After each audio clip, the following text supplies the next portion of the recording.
Hi, I'm Femi OK and you're in the stream. Today, Hong Kong's dilemma with democracy. We debate universal suffrage in China's semi-autonomous territory.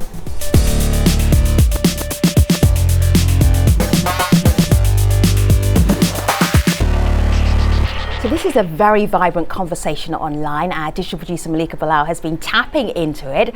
What have you been seeing? Right, well, online is where we're seeing this call for universal suffrage. Sure. And people on the ground in Hong Kong are tweeting us their thoughts on it. That includes people like Occupy Central, those behind the pro-democracy protests. They sent us this. We might not be able to get Beijing to honor its legal obligation of genuine universal suffrage, but we can block what they call its fake democracy. So we'll get into that in today's show. We can't do it without you, though. So tweet us your questions and comments with hashtag AJStream. So we're talking about universal suffrage, but on whose terms? In Hong Kong, many want a free election, and now China says the people can have their vote so long as the candidates have Communist Party approval. Beijing recently ruled that it should pre-screen all candidates running for Hong Kong chief executive. That move was seen by critics as going against the promise of granting the semi-autonomous territory universal suffrage by 2017. Pro-democracy activists from what's known as the Occupy Central movement want a greater say in the electoral process, and that's putting public opinion at odds with Beijing. For 150 years, Hong Kong was under British rule until its 1997 handover to China. Under the one country, two systems policy, Hong Kong operates under different political and economic programs to the mainland. So today we wanted to know, what are the prospects for greater democratization in Hong Kong? To help us talk about this, we have in Hong Kong Claudia Mo, a legislator with the Civic Party. Via Skype, Evan Fowler, a writer from Hong Kong who's been critical of some of Occupy Central's protest tactics. Edward Chin is an organizer with the Occupy Central movement. And in Beijing, we have Victor Gao. He's director of the China National Association of International Studies. Welcome, everybody. I want to draw your attention, I'm sure you've seen this, the front page, it's good to have you here, of The Economist, Econ Asia, if you wanted to look on it on Twitter. It says up here, Hong Kong citizens must not give up demanding full democracy for their sake and for China's. And then you scroll down here, you see this giant panda sort of smothering the city of Hong Kong. Is this how you see what's happening right now in Hong Kong, Claudia? Are you being smothered?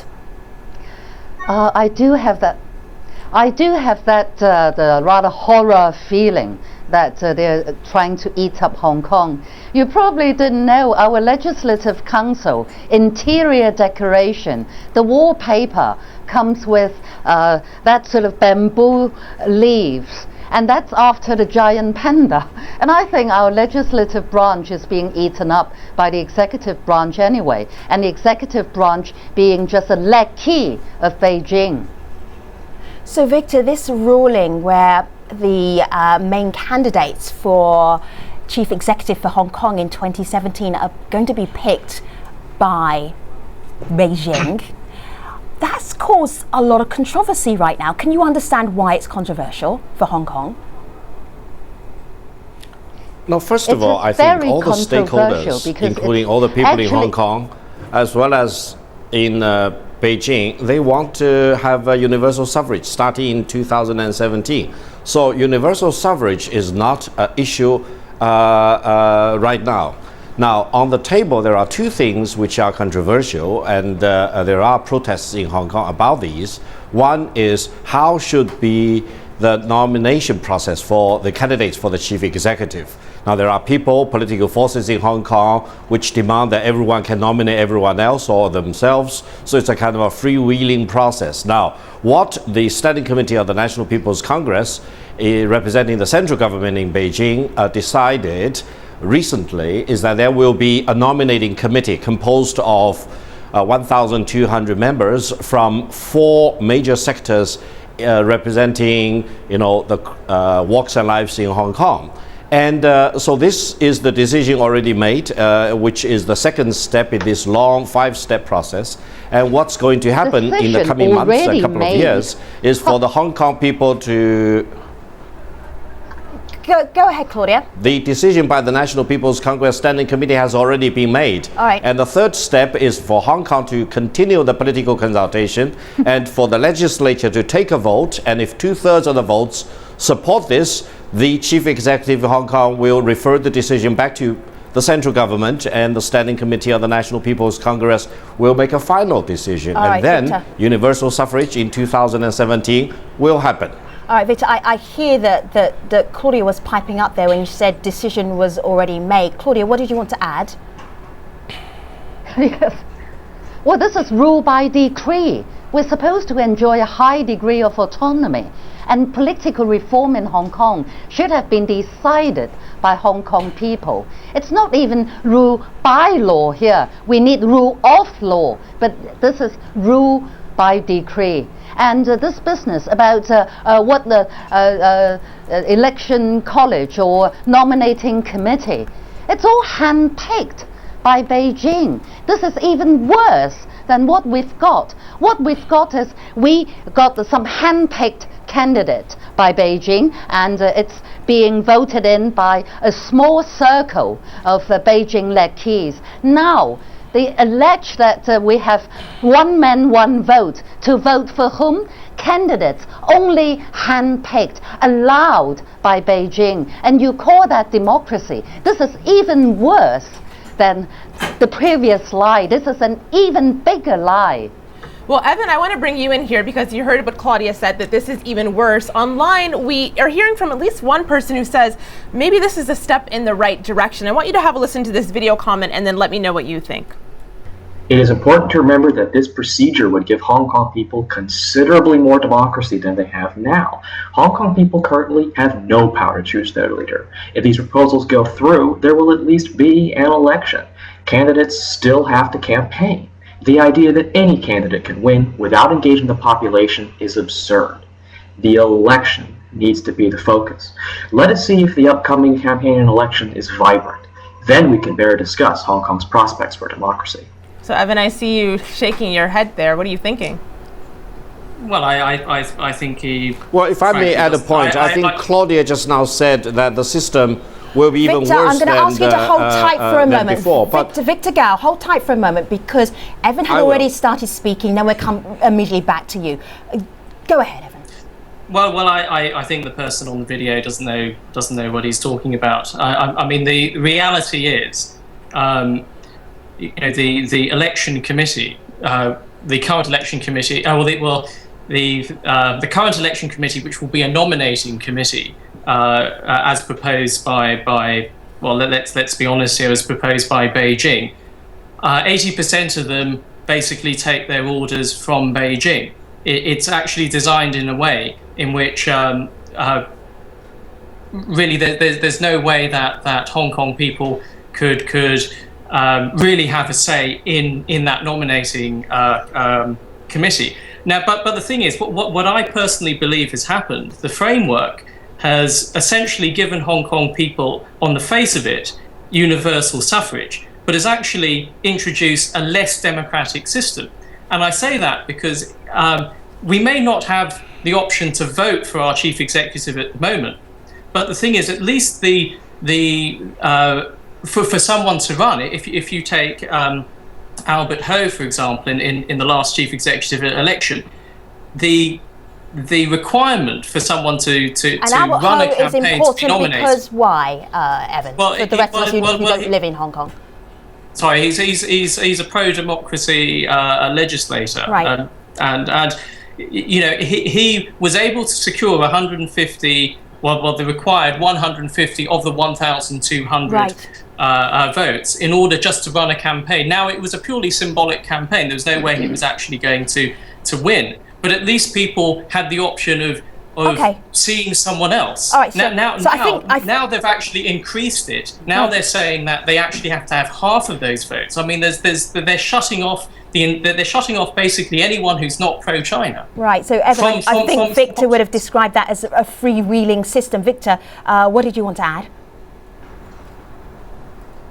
Well, if I may add a point, just now the other panelist was saying this system will be worse. Worse than what?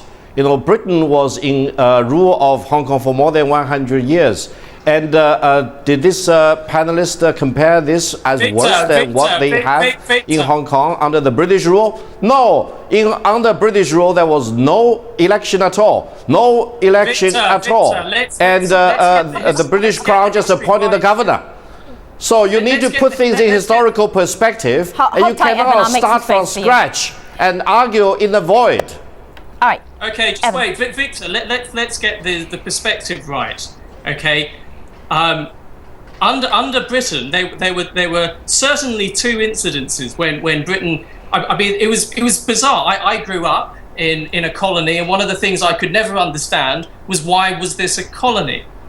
Britain had moved a lot of its colonial possessions to dominions, granting them self-government. The reason why self-government wasn't granted wasn't Britain; it was China, because China was concerned about another government, another authority existing on Chinese soil, which could be a threat to the Chinese Communist Party. Very interesting. I'm going to take everybody to get a let me ask you a question. Let me ask you a question. The People's Republic of China was founded in 1949. Before 1949, did Britain appoint a governor in Hong Kong or introduce the election in Hong Kong? So your argument is moot. All right. You are disregarding reality. I'm going to ask you to collectively take a breath, everybody, because I want to bring in our online community as well. And also, let's think about the future rather than being stuck in the past as well. Let's push it on just a little bit. Malika. Well, looking forward to the future, as you said, Femi. Ed, we got these tweets. This is in response to a question we asked our community about China's one country, two systems approach and how realistic that is. Ali tweets back, two systems, Hong Kong residents were not allowed to democratically elect their leaders, which means this system is one. And that leads us to this editorial cartoon. This is from an editorial cartoonist in mainland China who draws this tank rolling through the words one country, two systems. Ed, of course, you're an organizer of the Occupy Central protests. Do you think the prospect for having two viable systems is dead? I think we have to fight for our own democracy. And we don't want like a China style of election that they will pre-screen any candidates. That could be two, maybe up to three. Now, Victor Gao from Beijing, I don't know where he is now in Shanghai. Well, he is representing the Communist Party. I'm a permanent resident. I'm a permanent resident of Hong Kong too. Yeah. I have the right to vote. And they are the most corrupted. I've done enough due diligence on the party, and I have friends who are of a Communist Party background. Now, there are 85 million Communist Party members globally. Approximately 300 or 400 are in control. But those who criticize the Communist Party most fiercely are those from the Communist Party. And those people who criticize and those who are really in power, they have the most foreign passports. Think about how ironic it is. And those people who are in power, they don't even know whether by 2047, whether the party will exist. And, you know, when I say corrupt, you know, like it's something that we know, like in Hong Kong, these funny money coming in, and they just don't want to face reality. When they say, you know, Occupy Central is bad, they don't want Hong Kong people to have true democracy. So they think of like a fake topic and say that, hey, it is a violent movement, whatever. But, you know, like the communists, they have some twisted way of thinking, you know, like not giving people control. And Victor, if you're in Hong Kong, I would love to have a chat with you. I mean, no hard feelings. And we have to face the fact that, you know, like we all want Hong Kong, you know, to have a true autonomy. But your paramount leaders from Xi Jinping down, you know, like when they say, you know, like anti-corruption is actually attacking their political enemies. And I got so frustrated in the last year and a half when, you know, have to deal with all these baloney. But okay, yeah, so I hear a little bit of progress in this conversation, which surprises me. I like that. Let me just play you a little bit of a democracy anthem. It's in Cantonese. This gathering was organised by Occupy Central, August the 31st. That's when the pre-screening ruling came out. Have a listen to this.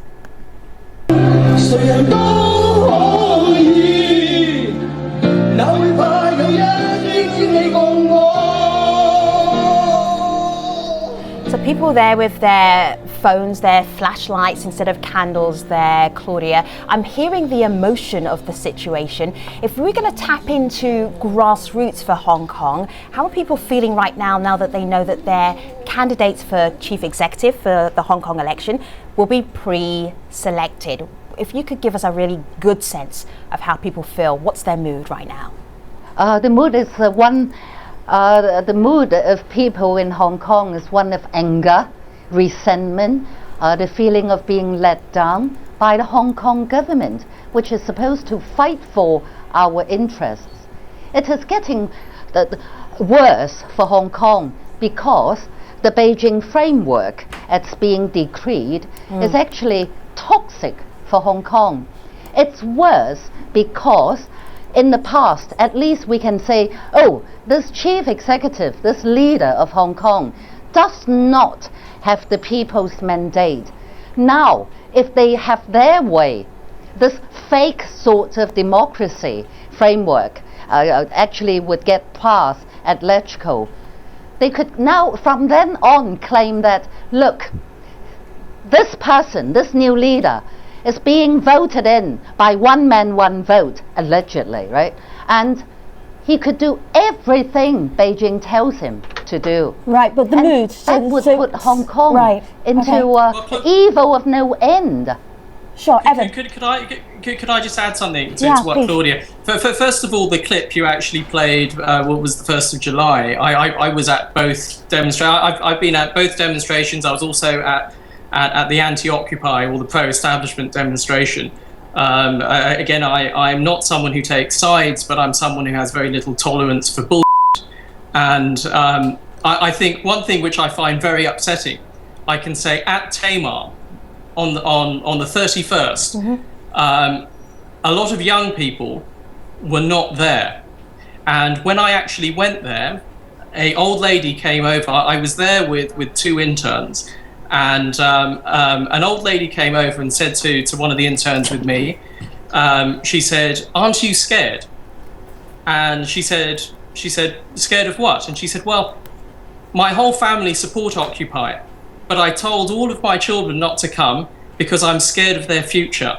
And I told my husband not to come because I'm scared of his job." And she said, "I have no job. I'm old, that is why I'm here to represent my family." Now the thing I find most hurtful, I have been critical of the way, certainly some of the tactics of Occupy, with the way it's been organized. But all of this actually pales in comparison with what we've actually seen happen, certainly since July the 1st in Hong Kong.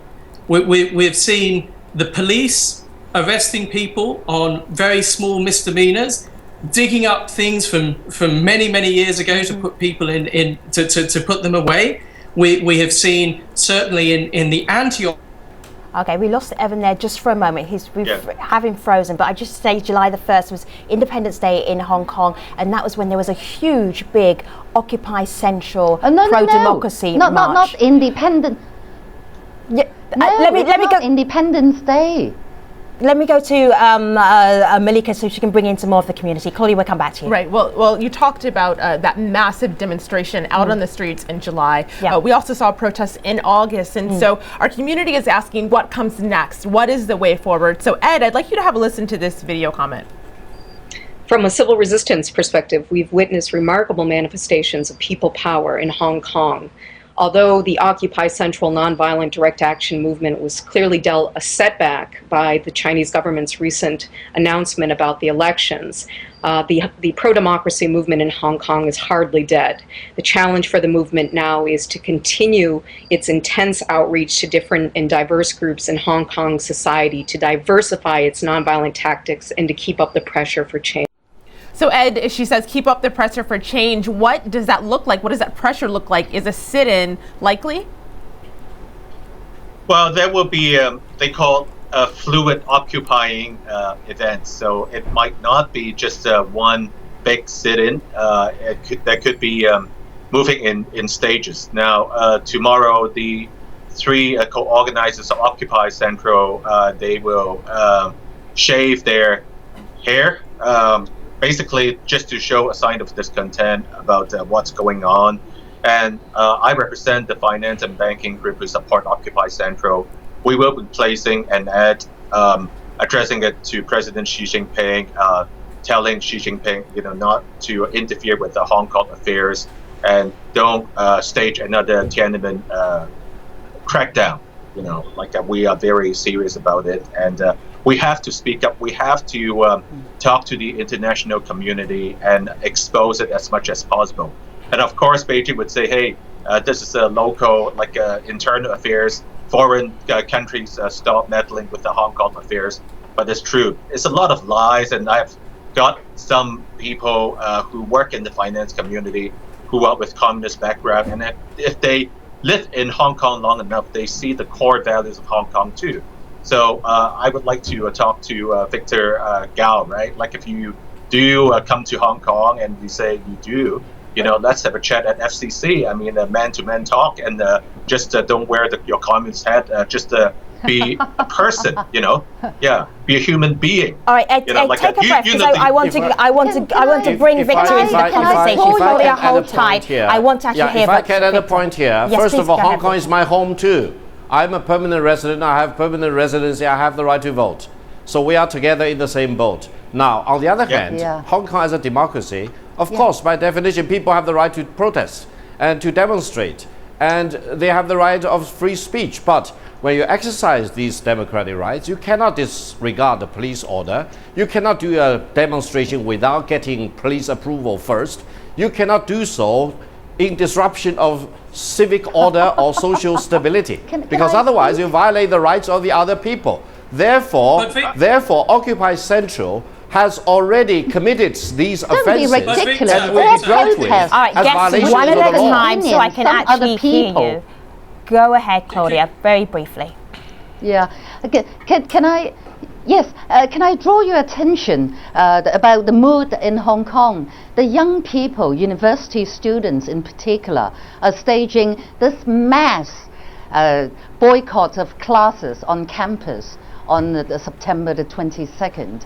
The young people, I personally would ask them not to join in fear of harming their work or studies or whatever.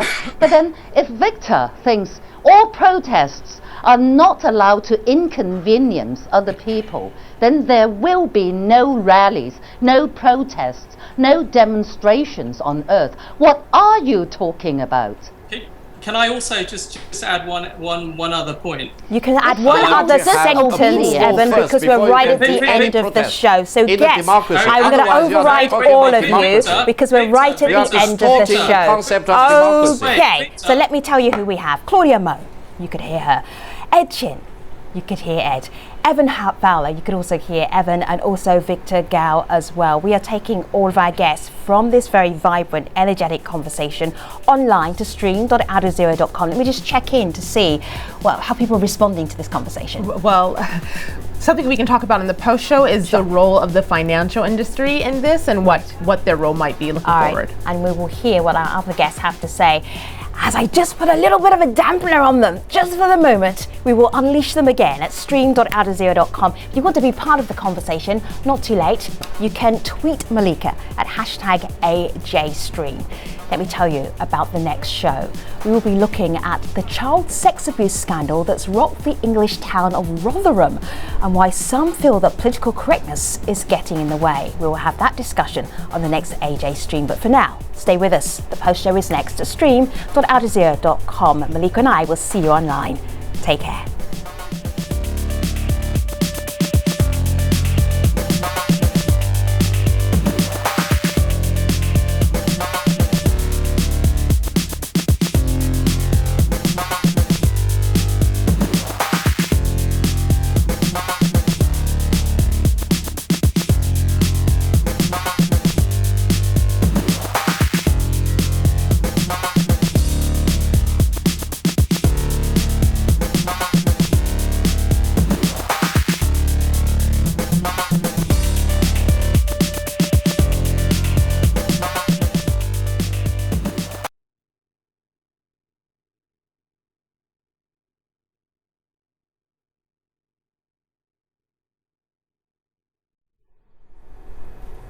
Hello again, this is the Stream's online post show. We're discussing the issue of universal suffrage in Hong Kong. Getting right back to that discussion via Malika Bilal before we get back to our guests. Right. Well, I teased us into the post show that our community wants to talk about the role of the financial industry in all of this and where they fall. Ed, you mentioned it briefly, but Claudia, I want your thoughts on these two tweets we got from Ming Chun, who says, "We're missing the point. Elites are the ones creating divisions by siding with Beijing over the people and business interests in China." Ming goes on to say, what these business leaders really want is to avoid angering Beijing because it would hurt their business interests in China. So, Claudia, where do they fall?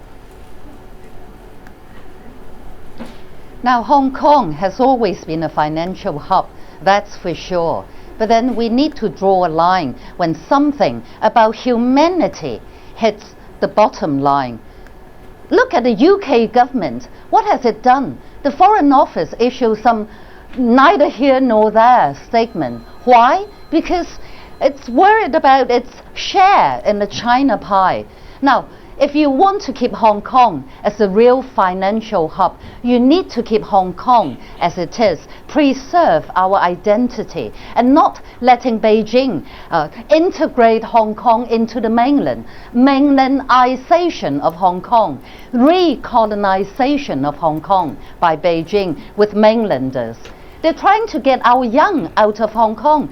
Take it or leave it. If you don't like it in Hong Kong, emigrate, go. Because Hong Kong will not be depopulated. Hong Kong will have all the influx of mainland immigrants coming in. This is not good for Hong Kong. If you want to do actual business with China, Hong Kong is just Shanghai Part 2. Might as well go to Shanghai direct, right? So where does that leave Hong Kong? I haven't forgotten where we left off at the end of the main show. Voices were raised and everybody was trying to speak at the same time. Evan, we're almost at the end of this show, so what did you want to add before we wrap up? No, I just wanted to say something to Victor. Victor, like you, I'm a Hong Kong person. I was born here. My grandmother lived here and died here. I have been here for a long time. I'm actually more Chinese than any other Waiguoren or Guailou. Now, Evan, I've got 90 seconds left. Make your point. Ask your question. I'm going to wrap you all up. Hong Kong is my home. Right. But there's something wrong when you say that the language of Hong Kong is not a language. When you threaten the very identity of the people here, you threaten the very values of this city, and you say all of this is about being patriotic to a motherland. I mean, this is a betrayal of the Hong Kong people. Victor, how do you want to respond to that? Let me tell you one thing. This is Victor Gao. Hong Kong is part of China. The people in Hong Kong are part of the Chinese nation. We accept that. And Hong Kong is already integrated into Hong Kong. Yeah. But so when Claudia says that, I think what she was talking about is independence of Hong Kong rather than autonomy of Hong Kong. Hong Kong will always be part of China, and the chief executive in Hong Kong will need to be loyal to Hong Kong as well as to China. There is no doubt about that. I love the synergy here between the end of the main show and the end of the post show, because we ended with a vibrant conversation in both places. To be continued. We are by no means done yet. I want to say thank you so much to our guests, Claudia Mo, Evan Fowler, Edward Chin and Victor Gao. I know I am mean wrapping this up right now, but our online window is about to close down. Let me tell you about the next AJ Stream. A look at the child sex abuse scandal that's rocked the English town of Rotherham and why some feel that political correctness is to blame for the lack of justice. See you next time, and always online. Thanks for watching.